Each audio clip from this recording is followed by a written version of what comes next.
ভারত তো একসময় আওয়ামী লীগ সরকারের মামুক বাড়ি হেরা যা কইছে আমাকে এইরকমের চলা লাগছে। আমরা মাছ ধরি, আমাকে গুড়েগারা মাছ খাইতে পারে না, সব ওই কুয়াটার মধ্যে নিয়ে থাকবে। হ্যাঁ, এখন মাছ এখন যায় না, হেরা তো না খাইয়েই মরবে। কলকাতার জনপ্রিয় পদ্মার ইলিশ মাছ বাজারগুলোতে মিলছে না, কারণ বাংলাদেশের এই জাতীয় মাছ আর সেখানে রপ্তানি হচ্ছে না। এর প্রভাব পড়েছে পশ্চিমবঙ্গ সহ ভারতের একাধিক রাজ্যে। ইলিশের এখন ভরা মৌসুম চলছে। দেশের মাছের রাজা ইলিশের উৎপাদনও বেশ ভালো। তবুও পূজার সময় উপহারের নামে হাজার হাজার টন ইলিশ চলে যেত প্রতিবেশী দেশ ভারতে।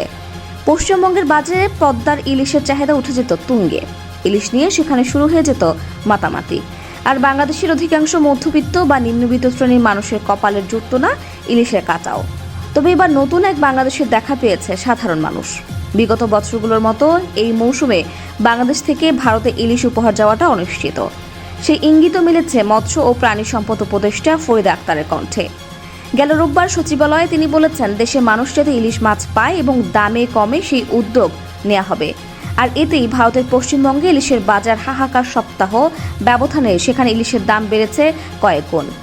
ভারতীয় সংবাদ মাধ্যম এনডিটিভির এক প্রতিবেদন থেকে জানা যায়, প্রতি বছর বাংলাদেশ থেকে রপ্তানিকৃত ইলিশ বেশিরভাগ অংশ যেত পশ্চিমবঙ্গে। সেখানে এই মাছ খুবই জনপ্রিয়, বিশেষ করে দুর্গাপূজার সময় এর চাহিদা থাকে তুঙ্গে। দক্ষিণ পূর্ব এশিয়ার একাধিক দেশে ইলিশ মিললেও বাংলাদেশের পদ্মার ইলিশ ভারতের সবচেয়ে বেশি জনপ্রিয়। কলকাতার মাছের আড়তদার শঙ্কর পল জানান, বাংলাদেশি ইলিশ মাছ না আসায় অস্থির হয়ে উঠেছে মাছের বাজার। অবৈধভাবে আসা 1 কেজি ইলিশ আমরা 1800 রুপিতে বিক্রি করছি। সামনের দাম আরও বাড়বে। সাবেক প্রধানমন্ত্রী শেখ হাসিনার শাসনামলে ভারতে প্রচুর ইলিশ রপ্তানি হতো। আগস্ট থেকে অক্টোবর সময়ে ইলিশ পাঠানো হতো। 2012 সালে অন্যান্য দেশে ইলিশ রপ্তানি বন্ধ থাকলেও ভারতে ঠিকই এই জনপ্রিয় মাছ পাঠাতেন শেখ হাসিনা। একে ইলিশ কূটনীতি বলেও আখ্যা দেওয়া হতো। পশ্চিমবঙ্গের পর সবচেয়ে বেশি প্রভাব পড়েছে ত্রিপুরা রাজ্যে। সেখানেও দাম বেড়ে চলেছে মাছের। একজন ক্রেতা বলেন, আজ আমি 1600 রুপি প্রতি কেজি দিয়ে মাছ কিনেছি। আগে এর দাম কম ছিল। শুধু ইলিশ নয়, বাংলাদেশ থেকে আরও মাছ আসতো আমাদের এখানে। রপ্তানি বন্ধ হওয়ায় সেসব মাছেরও দাম বেড়েছে। ভারতের রপ্তানি সংস্থাগুলোর ফেডারেশনের মহাপরিচালক অজয় সাহাল গত সপ্তাহে বলেছিলেন, বাংলাদেশের রাজনৈতিক সংকটে আমাদের হিসেবে প্রায় 30 কোটি ডলারের রপ্তানি বাণিজ্য ক্ষতিগ্রস্ত হয়েছে। আমরা প্রতিদিন বাংলাদেশে 3 কোটি ডলারের রপ্তানি করে থাকি। সব মিলিয়ে বাংলাদেশের নতুন অন্তর্বর্তী সরকারের এই সময় আগের মতো ইলিশ রপ্তানি ফের কবে স্বাভাবিক এই নিশ্চয়তা কেউ দিতে পারছে না। সংশ্লিষ্টরা মনে করেন, বাংলাদেশের বাজারেই ইলিশের ব্যাপক চাহিদা থাকা সত্ত্বেও প্রতি বছর হাসিনা সরকার যে বিপুল পরিমাণ ইলিশ ভারতে রপ্তানির অনুমতি দিত, সেটা আবার অনেকটা সংখ্যার মুখে পড়েছে।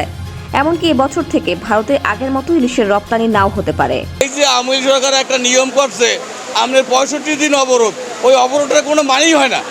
এই অবরোধের না মাছে ডিম ছাড়ে, না গুড়ি কোনো মাছ পায়।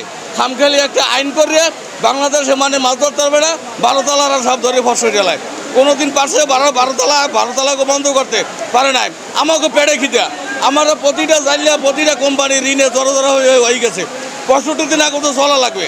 অনেক কোম্পানি হইলে বোট হোতায় মারি দিয়েছে, চালাতে পারে না, সব নিয়ে হান্দাইছে। হ্যাঁ, ভারতের জন্য মাছ যদি না যায়, বাংলাদেশের সকল মানুষের মাছ খাইতে পারবে। এখন ওই হালারা শুনছি যে না খাইয়ে মরে বলে এখন খালি ইলিশ ব্যাগক।